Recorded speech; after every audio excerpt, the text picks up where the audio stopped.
Hello મિત્રો, જય માતાજી, જય Mogal. Welcome to my channel Raj Gohil vlogs. અત્યારે ઘણા ટાઈમથી બધા મિત્રોની આપણા કોમેન્ટ હતી કે બચ્ચુ બાપાના વિડીયો કેમ આવતા નથી. એનું કારણ છે કે બચ્ચુ બાપાની તબિયત હમણાં બરાબર નથી, એના માટે હું એમનો વિડીયો બનાવી નતો શકતો. અને અત્યારે બચ્ચુ બાપા જવાનું છે, જો ખુલ્લું હશે તો આજે તમારી સાથે બચ્ચુ બાપા સાથે વાત કરાવી છે. અને કેમ આટલા ટાઈમથી બંધ હતું, ક્યાં હતા. મયુરભાઈની અને બેનાબેનની ખાસ એવી ફરમાઈશ હતી કે બચ્ચુ બાપાના વિડીયો તમે અહીંયા મોરબી પહોંચો એટલે એમનો વિડીયો ઉતારજો. મેં કીધું વાંધો નહીં બેન, વિડીયો આવી જશે ને. એટલા તો આપણા ઘણા બધા એવા મિત્રોની કોમેન્ટ હતી કે આજે બચ્ચુ બાપાના વિડીયો કેમ આવતા નથી. તો આજે આપણે ખાસ એમના માટે જઈએ છીએ બચ્ચુ બાપા આગળ ને જોઈએ કે એની તબિયતમાં સુધારો છે કે નહીં, ને આપણે બચ્ચુ બાપા સાથે થોડી ઘણી વાતો કરીએ. ચાલો.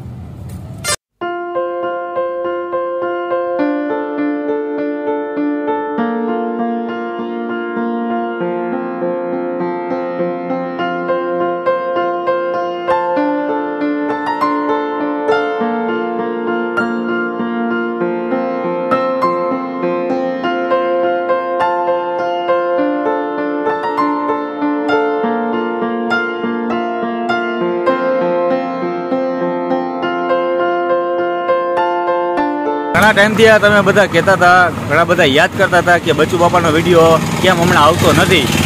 એનું કારણ બચ્ચુ બાપા જ કહે છે, કારણ કે અત્યારે બચ્ચુ બાપા આવી ગયા છે અને બચ્ચુ બાપા આગળ હું અત્યારે આવી ગયો છું. બચ્ચુ બાપા જય સિયારામ. જય સિયારામ, જય સિયારામ રાજભા, જય સિયારામ. કેમ છો? મોજે મોજ. આ ચા તમારી કેવું? ચા અત્યારે અમે મંગાવી છે, કારણ કે હું બચ્ચુ બાપા આગળ આવ્યો નથી, 15-20 દિવસ થઈ ગયા. 1 મહિનો થાય. 1 મહિનો થયા.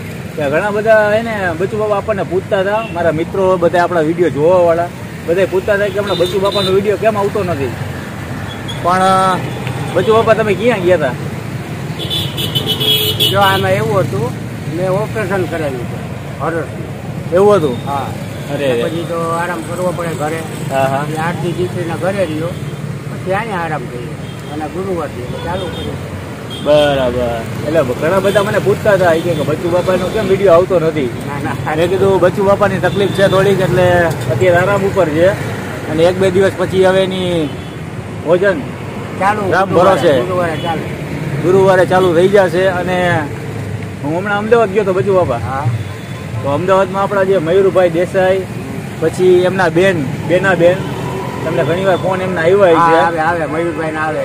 હા, એટલે એ પણ તમને યાદ કરતા હતા કે બચ્ચુ બાપા શું કરે છે. બેન ને એડવોકેટ છે ગુજરાત. હા, આઈ ગુજરાત. હા. હાલો બેન, તમારા સમાચાર મને પહોંચી ગયા છે રાજભા મારફત. એટલે હવે હું તમને જય સિયારામ, મયુરભાઈને જય સિયારામ. મોરબી વહેલા આવજો બાપા પાસે રાખું છું. હાલો અમદાવાદ, જય સિયારામ. હું અમદાવાદ આવવાનો છું 19 તારીખે. હા, મુખ્યમંત્રી આપણું સન્માન કરે છે. અરે વાહ વાહ બચ્ચુ બાપા વાહ. બાપા તેના બે ભોગી ગયા બાપા. પટેલ, ભૂપેન્દ્રભાઈ પટેલ. હા. અરે વાહ બચ્ચુ બાપા વાહ. ભાઈ પટેલ ઈ મારું સન્માન કરશે. વાહ.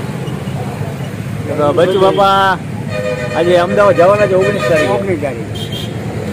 વાહ, સરસ.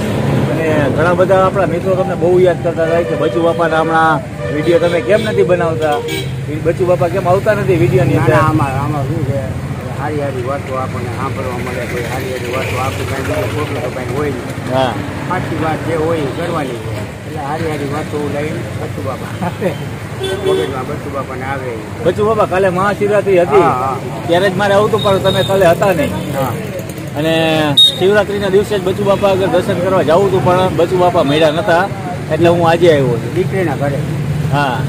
તો ઘણા ટાઈમથી આપણે બચ્ચુ બાપા સાથે વાત નતા કરી શકતા. અત્યારે બચ્ચુ બાપાની તબિયત એકદમ બિલકુલ સારી છે. હરસનું ઓપરેશન થઈ ગયું છે અને 8 દીમાં આરામ મળી ગયો છે. હા. બચ્ચુ બાપા કીધું નહીં, વાતું કઈ કેવી નથી જૂની. હા, જૂની વાતો. જૂની વાતોમાં જો એવું છે, આપણે જો અમુક મોટી ઉંમર થાય.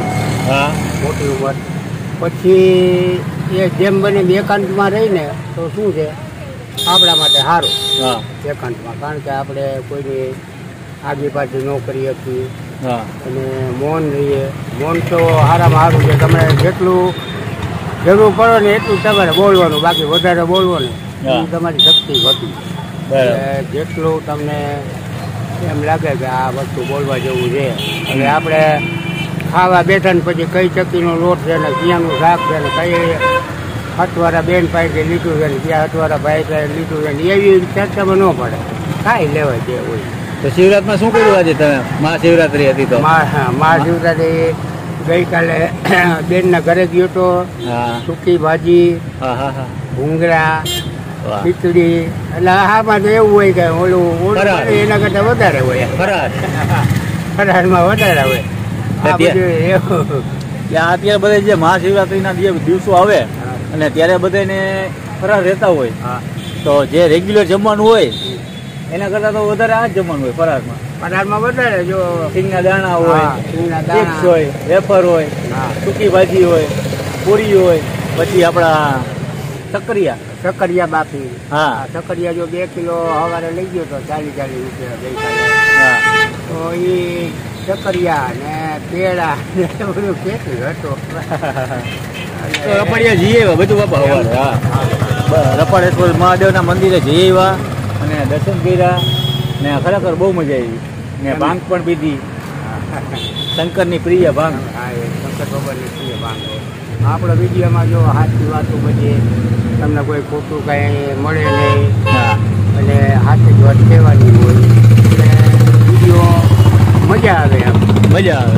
ખોટા કોઈને ચડાવી દેવાની વાત આપણી પાસે. કારણ કે 1 મહિના ત્યાં બચુ બાપા આપણને મળ્યા નતા. હું પણ ઘણી વાર આવતો જતો હોય અહીંયા રસ્તામાંથી, પણ હું જોઉં નજર મારું તો બચુ બાપાનું સટાર જ બાંધ હોય. મારું વચમાં અમારે વાત થઈ હતી બચુ બાપા સાથે. એટલે બચુ બાપા ત્યારે એમ કીધું મારે ઓપરેશન અત્યારે ચાલે છે તો હમણાં થોડાક દી રેસ્ટ રાખવાનો છે, આરામ રાખવાનો. આરામ કર્યો. જો આપણે એકાંતમાં રહી, આપણે મૌન રહી, બોલવાનું ઓછું એટલે આપણને શક્તિ વધે, આપણને કોઈ રોગ આ તે બધું કાંઈ બહુ તકલીફ ન થાય અને કોઈની આગી પાછી ન થાય. જેટલું બોલવાનું ઓછું રાખો ને એટલું સારું. હું તો જુવાની એને કહું છું ભાઈ, એ પાનના ગળે ગપાટા મારતા હોય એના કરતાં આમ ભલે બેહો તમે પાનના ગળે, એવું કાંઈ નથી, પણ સારી વાતો કરીને શાંતિથી વાતો કરવી એમ થોડી થોડી. બાકી આઈની આપણી શક્તિ વહી જાય. શક્તિ વહી જાય, ઘણી શક્તિ વહી જાય. તમને અનુભવ ન થાય એ શક્તિ તમને પછી ગટપણમાં કામ આવે. જો અત્યારે આ બાપા કેવડા હે તો એ બાપા આટલું કામ કરે છે એકલા, 150 માણસ એકલા. રસોઈ બનાવવાની, વસ્તુ લેવા જવાની અને એને સુધારવાની ને એને બનાવવાની, બધું બાપો એકલો. મોટી મહેનત છે કે તમે સવારે મોર્નિંગમાં જઈને બધી શાકભાજી લેવા જાઓ છો, એ જ પેલા તો મોટી મહત્વની વાત છે. શાકભાજી લઈ આવવું ને આવીને સુધારીએ નાખવું બધું કરે. આમ વાત છે, જો જેટલું રાખો ને એટલું સારું છે. ભગવાન રાજી રહીએ અને ભગવાનને આપણે મનાવવાના છીએ. રામનું નામ લ્યો, જય શ્રી કૃષ્ણ કયો, જય મહાદેવ કયો, જય માતાજી કયો, આ બધું એક જ છે. એટલે સવારે ઘરે નીકળતા પહેલા જો થોડુંક બધાને રામ રામ કરતા જાઓ ત્યારે નીકળો. ઘરેથી નીકળો ત્યારે. અને મોટા વડીલો હોય તેના આશીર્વાદ લઈ નીકળો, એના આશીર્વાદ લઈ નીકળવાનું. અને સાંજે ઘરે આવો ત્યારે પાછું આ રીતે રામ નામ લ્યો. 2 ફેરે લેવાય જોઈએ આપણે. આમ ભગવાનને એમ કહે કે ના મારું નામ લઈએ છે, મેં એને ગોઈકલા તો એ આપણે એની માયામાં જે આપણને કાંઈ ઉઠતું નથી. મારો અનુભવ હું તમને કહું છું. મેં મારી જિંદગી કરી નાખી. જો આમ રામ એ રામ નામ લીધું મોજ ગઈ છે. રામ નામ લેવું જરૂરી છે. તો આજે ખરેખર મજા આવી ગઈ બચુ બાપા તમારી સાથે વાત કરીને, તમારી સાથે મળીને. તો આજનો વિડીયો તમને સારો લાગ્યો તો વિડીયોને લાઈક કરો, શેર કરો અને સબસ્ક્રાઈબ કરો. કોમેન્ટમાં લોભ ન કરતા કાકા. બધાના કેટલા 50 60 કોમેન્ટ બચુ બાપાના રીએ તો એમ ન હોય, લોભ ન કરાય. તો વિડીયો બને એટલો શેર કરો ને બચુ બાપા એવી સારી વાત કરે છે તો બહુ મજા આવે છે અને તમને પણ આનંદ આવે છે. આનંદ આવે અને બીજાને બધું એમ લાગે ને કે ના, કોઈને એવું લાગે કે આ કોઈને મોકલવા જેવું છે તો કોઈને શેર કરો. બચુ બાપાનું જો કહેવાનું એ થાય છે કે તમે વિડીયોમાં લાઈક કરો, જેમ બને એમ વધારો, બધાને બતાવો અને ખૂબ આગળ વધતા રહ્યો અને સમાચાર આવા બધાને સંદેશા દેતા રહ્યો. કારણ કે આ તો બધું જરૂરી છે. જરૂરી છે. આપણે ભગવાનનું માનવું તો પહેલા જરૂરી છે. કારણ કે આ 24 કલાક ફેરવી નાખે આપણને. હા સુરત દાદા એક જ જગ્યાએ રહે છે એટલે આપણને એમ લાગે કે સવારે ઉઈ જાય સાંજે આઈસમાં દાદા એક જ જગ્યાએ હોય છે, આપણે જ ફરી આપણે જ ફરી છીએ. સાચી વાત છે. એટલે આ બધું માનો તો સારું એમ મોહ માયા રહેવા દો. મોમાં રહેવા દો. અને બધું બાબતો જો આજ છેડે કાલ નથી. હા જેટલું મારાથી બને એટલું કહેતો જાઓ. હા હા બીજું કાંઈ આપણે અને મારે કાંઈ કોઈ કાંઈ કાંઈ લેવાનું અમારે વરચુ બાપાજી ક્યાં એને જવાનું હજી આમ ના બેઠા બેઠા હા આવડી ઉંમરે સેવા કરું એ જ પેલા મોટી વાત છે. હા. મોટી વાત નકર અત્યારે મારી ઉંમરે તો બધા એના ટાટિયા પગે. ને બચ્ચુ બાપા અમદાવાદ 19 તારીખે આવવાના છે. આમ મયુરભાઈ અને બેનાબેન સ્પેશિયલ આજે તમારા માટે અને આપણા મિત્રો માટે આજે બચ્ચુ બાપા સાથે આપણે મુલાકાત કરી છે. હા બેન જય સિયારામ. જય સિયારામ બેન, જય સિયારામ મયુરભાઈ. જય સિયારામ. ચલો આવજો આવજો આવજો. ત્યાં સુધી આજનો વિડીયો જો તમને ગમ્યો હોય તો વિડીયોને લાઈક કરો, શેર કરો અને સબસ્ક્રાઈબ કરો. જય માતાજી, જય મોગલ, જય શ્રી કૃષ્ણ, બાપા સીતારામ, જય સિયારામ. જય સિયારામ. મારા ગૈડા મંડળને જય સિયારામ, મારા ઉમિયા પરિવારને જય સિયારામ અને બધાય વિશ્વને જય સિયારામ અને ઉમા મા ખોડલને જય સિયારામ.